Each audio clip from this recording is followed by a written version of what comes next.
بسم اللہ الرحمن الرحیم۔ السلام علیکم ڈیئر اسٹوڈنٹس، میں ہوں آپ کی ٹیچر عابدہ الہی خان۔ میں آپ کو 9th کلاس میں مطالعہ پاکستان پڑھاؤں گی۔ آج ہم مطالعہ پاکستان کا 2nd چیپٹر پڑھیں گے، جس کا نام ہے تحریک پاکستان اور پاکستان کا قیام۔ تو آئیے شروع کرتے ہیں چیپٹر نمبر 2 کا ٹاپک ابتدائی مسائل۔ اس ٹاپک میں ہم قیام پاکستان کے فوراً بعد پیش آنے والے ابتدائی مسائل کا جائزہ لیں گے، تاکہ آپ کو اندازہ ہو سکے کہ ہمارے بزرگوں نے کتنی قربانیاں دینے کے بعد ہمارے لیے یہ پیارا وطن حاصل کیا تھا۔ ڈیئر اسٹوڈنٹس، تقسیم ہند کے بعد پاکستان اور ہندوستان دونوں کو ہی بہت سے مسائل کا سامنا کرنا پڑا، لیکن پاکستان کو ہندوستان کی نسبت زیادہ مسائل درپیش ہوئے۔ اس کی وجہ یہ تھی کہ ہندوستان میں انتظامات کو چلانے کے لیے پہلے سے ہی سیٹ اپ موجود تھا۔ ہندوستان میں دارالحکومت، انتظامی مشینری اور حکومت کا نظام چلانے کے لیے کافی حد تک سہولیات موجود تھیں، جبکہ پاکستان میں ایسا کچھ نہیں تھا، کیونکہ 3 جون 1947 کے منصوبے کے صرف 2 ماہ اور 11 دن کے بعد 14 اگست 1947 کو پاکستان کے قیام کا اعلان کر دیا گیا تھا۔ پاکستان کو پیش آنے والے ابتدائی مسائل میں سے کچھ مسائل کو آج ہم یہاں ڈسکس کریں گے، جن میں شامل ہیں: نمبر 1 ریڈ کلف ایوارڈ، نمبر 2 مہاجرین کی آباد کاری، نمبر 3 انتظامی مشکلات، نمبر 4 معاشی مشکلات، نمبر 5 فوجی اثاثوں کی تقسیم، نمبر 6 زرعی مشکلات اور نمبر 7 سیاسی مشکلات۔ نمبر 1 ریڈ کلف ایوارڈ۔ ڈیئر اسٹوڈنٹس، 3 جون 1947 کے منصوبے میں یہ طے پایا تھا کہ پنجاب اور بنگال کی تقسیم کا فیصلہ ہو گیا تو 2 حد بندی کمیشن پنجاب اور بنگال کی حد بندی کے لیے قائم کیے جائیں گے۔ چنانچہ ہندوستان کا جو وائس رائے تھا لارڈ ماؤنٹ بیٹن، اس نے 30 جون 1947 کو پنجاب اور بنگال حد بندی کمیشن قائم کر دیے اور ایک برطانوی ماہر قانون ریڈ کلف کو دونوں کمیشنز کا چیئرمین مقرر کر دیا۔ اس کمیشن نے جو فیصلہ کیا، اس فیصلے کو ریڈ کلف ایوارڈ کہتے ہیں۔ ڈیئر اسٹوڈنٹس، کانگریس نے بادل ناخواستہ یعنی نہ چاہتے ہوئے پاکستان کو تسلیم کیا تھا۔ لارڈ ماؤنٹ بیٹن نے نہرو سے وعدہ کیا تھا کہ ایسا کٹا پھٹا اور کمزور پاکستان قائم کیا جائے گا جو بہت جلد بھارت کا حصہ بننے پر مجبور ہو جائے گا۔ چنانچہ اس مقصد کو پورا کرنے کے لیے ضروری تھا کہ پاکستان کو ابتدا ہی سے مسائل کا شکار بنا دیا جائے۔ لارڈ ماؤنٹ بیٹن نے ریڈ کلف کے ساتھ ساز باز کر کے بہت سے مسلم اکثریت کے علاقے غیر منصفانہ طور پر بھارت کے حوالے کر دیے۔ ڈیئر اسٹوڈنٹس، یہ نقشہ جو آپ دیکھ رہے ہیں، یہ 1941 کی مردم شماری کے نتیجے میں شائع کیا گیا تھا۔ اس میں آپ دیکھ سکتے ہیں کہ گرداسپور کے علاقے کو ایک مسلم اکثریت کا ضلع ظاہر کیا گیا ہے۔ ریڈ کلف ایوارڈ کے تحت یہ علاقہ ہندوستان کو دے دیا گیا۔ اگر آپ اس نقشے پر غور کریں تو صرف گرداسپور کا مسلم اکثریت کا علاقہ اگر بھارت کو نہ دیا جاتا تو بھارت کو کشمیر کے ساتھ سرحد حاصل نہیں ہو سکتی تھی۔ ایسا صرف اس لیے کیا گیا تاکہ بھارت کو کشمیر تک رسائی حاصل ہو سکے۔ ڈیئر اسٹوڈنٹس، مسئلہ کشمیر کے علاوہ مہاجرین کا مسئلہ اور پاکستان کو پیش آنے والے نہری پانی کے مسائل بھی ریڈ کلف ایوارڈ کے ہی عطا کردہ ہیں۔ نمبر 2 مہاجرین کی آباد کاری۔ 3 جون 1947 کا منصوبہ جب پیش کیا گیا تھا تو اس میں صرف ہندوستان کے مختلف علاقوں کی تقسیم کا ذکر کیا گیا تھا، تبادلہ آبادی کے بارے میں کوئی تذکرہ موجود نہیں تھا۔ لیکن جب تقسیم ہوئی تو بہت سے مسلمان ہندوستان سے ہجرت کر کے پاکستان آئے۔ یہ مہاجرین پیدل، قافلوں کی صورت میں، بیل گاڑیوں پر اور ریل پر سفر کر کے پاکستان پہنچے۔ لاکھوں خاندان اپنا سب کچھ چھوڑ کر پاکستان کی طرف روانہ ہوئے۔ ان میں سے بہت سے تو ایسے تھے جن کو راستے میں ہی قتل و غارت کا نشانہ بنا دیا گیا۔ ڈیئر اسٹوڈنٹس، یہ لٹے پٹے پریشان حال مسلمان جب پاکستان آئے تو انہیں عارضی کیمپوں میں رکھا گیا۔ ان کی بحالی پاکستان کی نئی بننے والی حکومت کے لیے ایک بہت بڑا چیلنج تھی، کیونکہ مہاجرین کا مسئلہ جو تھا یہ بذات خود ایک سماجی مسئلہ بھی تھا اور ایک معاشی مسئلہ بھی تھا۔ ان مہاجرین کی خوراک، رہائش، ادویات اور دیگر ضروریات کی فراہمی کے لیے حکومت پاکستان نے تیزی سے منصوبہ بندی کی۔ پاکستان کے عوام نے اپنے مسلمان بھائیوں کو خوش آمدید کہا۔ حکومت اور عوام کی مشترکہ کوششوں سے مہاجرین کی ضروریات کو پورا کیا گیا، لیکن اس کے باوجود مہاجرین کی تعداد اتنی زیادہ تھی کہ کیمپوں میں جگہ نہ رہی۔ لوگوں کو جہاں جگہ ملتی وہیں ڈیرے ڈال لیتے۔ دنیا میں ہجرت کی اتنی بڑی تعداد کا واقعہ اور کہیں رونما نہیں ہوا تھا۔ پاکستان کی عوام نے اپنے عظیم قائد کی سربراہی میں اس چیلنج کا کامیابی سے مقابلہ کیا۔ نمبر 3، انتظامی مشکلات۔ ڈیئر اسٹوڈنٹس، برطانوی وزیر اعظم لارڈ ایٹلی نے 20 فروری 1947 کو اعلان کیا تھا کہ برطانوی حکومت جون 1948 تک ہندوستان کا اقتدار چھوڑ دے گی، لیکن 3 جون 1947 کے منصوبے کے تحت فیصلے اتنی عجلت میں یعنی اتنی جلدی میں کیے گئے کہ دونوں ملکوں کو تقسیم کے بعد پیش آنے والے مسائل کی طرف کوئی توجہ ہی نہیں دی گئی۔ قائد اعظم نے جب 14 اگست 1947 کو پاکستان کے پہلے گورنر جنرل کی حیثیت سے حلف اٹھایا تو ان کو فوری طور پر اہم فیصلے کرنے پڑے۔ حالات کی نزاکت کو بھانپتے ہوئے آپ نے فوری طور پر کراچی کو پاکستان کا پہلا دارالحکومت قرار دیا۔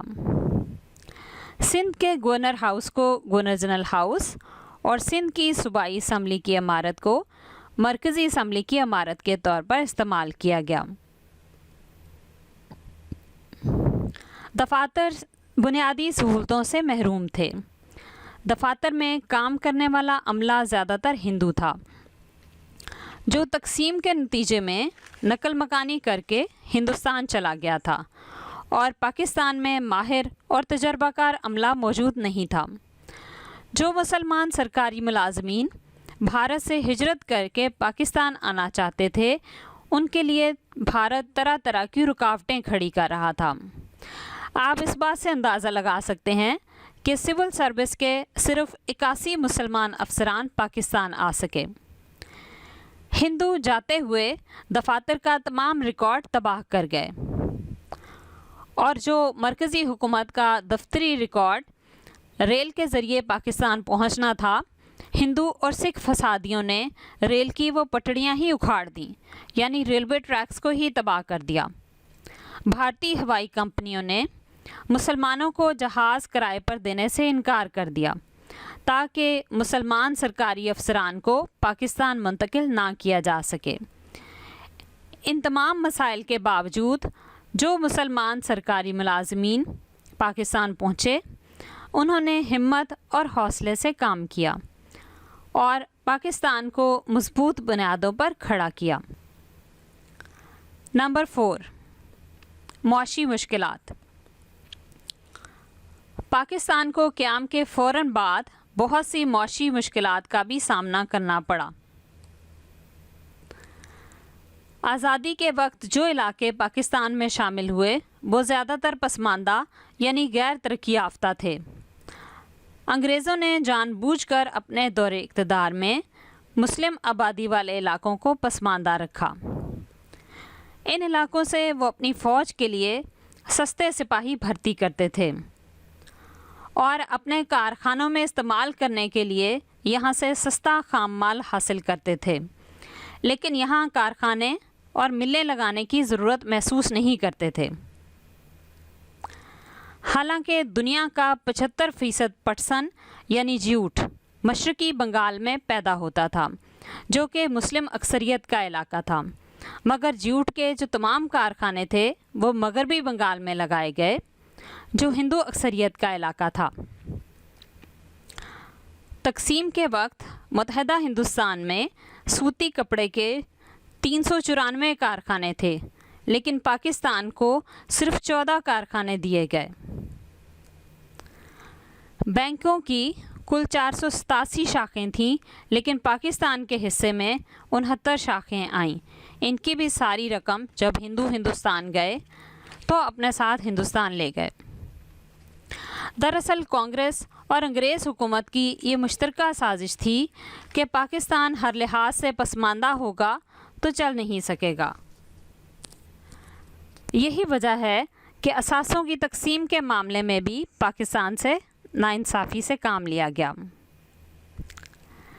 ڈیئر اسٹوڈنٹس، تقسیم کے وقت متحدہ ہندوستان کا جو بینک تھا اس کا نام تھا ریزرو بینک آف انڈیا، جس میں دونوں ملکوں کے مشترکہ اثاثے 4 بلین روپے جمع تھے، جن میں سے پاکستان کا حصہ 750 ملین روپے تھا، لیکن بھارت ہیلوں بہانوں سے پاکستان کو اس کا حصہ دینے سے گریز کرتا رہا تاکہ پاکستان کو معاشی طور پر تباہ کیا جا سکے۔